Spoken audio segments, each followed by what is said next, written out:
We've all been watching the COVID inquiry, looking at the lessons that can be learned from the government's handling of the pandemic. You were in the Treasury at the time, weren't you, back in 2020? And we hear that Boris Johnson described the Treasury team as the pro-death squad during the handling of the pandemic. How did it feel to be labelled like that?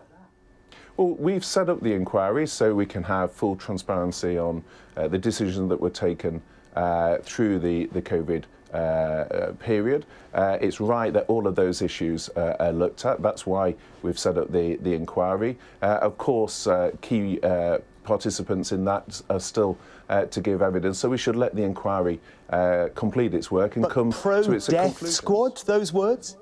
I think sometimes things are said on WhatsApps and at the heat of the time that can be taken out of context. But we've got an inquiry to look at issues in full. That's why we've set it up, and the inquiry in due course will come to its conclusions. We also heard confirmation from a friend and colleague of Boris Johnson yesterday that he did indeed use those words, the bodies pile high. Letting the bodies pile high was preferable to having another lockdown, something Mr. Johnson has denied, but we've heard it now from two people confirming it.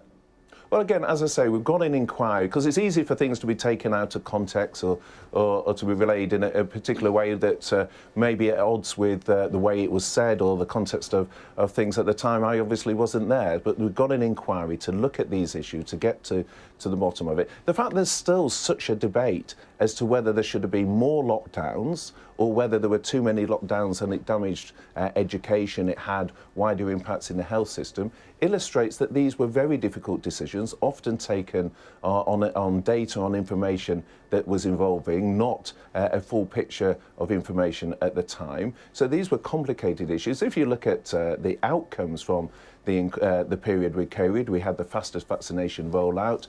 We actually had better outcomes, for example, than Scotland. I hear very little scrutiny and media attention to the performance in Scotland compared to that in England. So it's important we have an inquiry that will look at, for example, the performance in England compared to other areas. It will ensure these things are not taken out of context. And now, as Health Secretary, can you assure us... Sorry, now that you're Health Secretary, you can see the plans for any future pandemic. Are you confident? Can you look in the camera this morning and tell us that we are better prepared if a pandemic came our way again in the near future? Yes, I can, because a huge amount of lessons have been learnt from the COVID pandemic.